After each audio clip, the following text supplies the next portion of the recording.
కాంగ్రెస్ నేత దానం నాగేందర్ మీడియాతో మాట్లాడుతున్నారు. ఇప్పుడు లైవ్ చూద్దాం. అందరినీ కూడా ఉక్కుమ్మడిగా అందరి ఒక వేదిక మీద తీసుకొచ్చి అప్పుడు తెలంగాణలో మళ్ళీ కొత్త మన కాంగ్రెస్ పార్టీ అధికారంలో వస్తే బలహీన వర్గాల వాడే ముఖ్యమంత్రి అయ్యే విధంగా మేము ఒక పోరాటం చేయాలని కూడా మేము ప్లాన్ చేస్తున్నాం.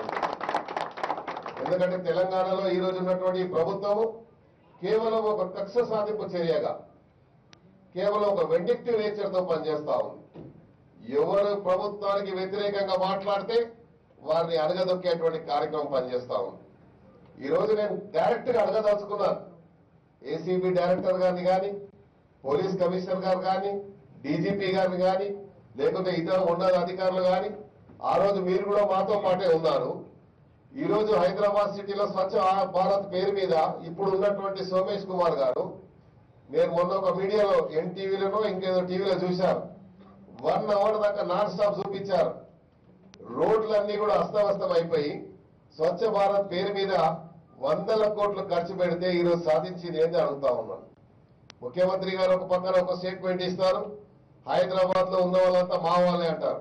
మీరు ఈ రోజు పత్రిక తీసి చూడండి, హరీష్ రావు గారి స్టేట్మెంట్ ఏముందో. ఒక పక్కన ఆంధ్రులని ఒక పక్క అనగదొక్కుతూ, ఇంకో పక్కనేమో గ్రేటర్ హైదరాబాద్ పీఠాన్ని కైవసం చేసుకునేటువంటి ఒక పగటి కలలు కంటా ఉన్నారు. కానీ గ్రేటర్ హైదరాబాద్ లో మేము ఈ రోజు ఛాలెంజ్ చేయదలుచుకున్నాం. గ్రేటర్ హైదరాబాద్ లో ఉన్నటువంటి సీమాంధ్రులను కూడా మేము విన్నవించదలుచుకున్నాం. మీ నిర్ణయం ఏమాత్రం పొరపాటు జరిగినా మీ నిర్ణయం ద్వారా మళ్లీ పొరపాటు చేసిన వాళ్ళే అవుతారు తప్ప మీకు రక్షణ ఉండకుండా పోతుందన్న విషయాన్ని కూడా మీరు గ్రహించుకోవాలని కూడా నేను ఈ సందర్భంగా మనవి చేస్తా ఉన్నాను.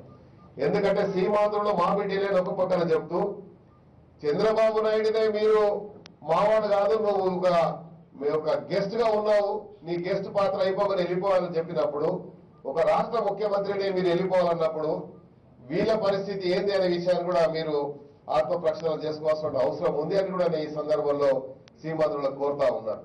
ఎందుకంటే గతంలో మీరు కాంగ్రెస్ తెలంగాణ ఇచ్చింది కాబట్టి మీరు కక్ష సాధింపుగా మరి మీ యొక్క కక్ష తీర్చుకున్నారు. కాంగ్రెస్ పార్టీకి వ్యతిరేకంగా ఈ సరౌండింగ్ లో ఉన్నటువంటి అన్ని మరి కాన్స్టిట్యున్సీలో కాంగ్రెస్ పార్టీ ఓడిపోవడం జరిగింది మీరు తీసుకున్నటువంటి నిర్ణయం వల్ల. ఈ రోజు కూడా మీరు నిర్ణయం కరెక్ట్ గా తీసుకోకపోతే మళ్ళీ సేమ్ పరిస్థితి పునరావృతం అయ్యేటటువంటి ప్రమాదం ఉందనే విషయాన్ని కూడా మీరు గ్రహించాలని కూడా మీ సందర్భంగా కోరుతా ఉన్నాను. అయితే హైదరాబాద్ కు సంబంధించి ఏ అధికారులు అయితే ఈ రోజు అప్పుడు కిరణ్ కుమార్ రెడ్డి గారి దగ్గర అడ్వైజర్స్ గా ఉన్నారు, కిరణ్ కుమార్ రెడ్డి గారి దగ్గర ఉండి పనిచేశారు, ఇప్పుడు మాకు అనుమానం వస్తా ఉంది. రేపు మేము అధికారంలో వచ్చిన తర్వాత అధికారం నమ్మాలా లేదా అనే విషయాన్ని కూడా మేము ఆలోచించాల్సిన పరిస్థితి ఏర్పడదు. ఎందుకంటే ఈ అధికారులంతా కోర్టుగా పనిచేశారు ఆ రోజు కిరణ్ కుమార్ రెడ్డి గారితో.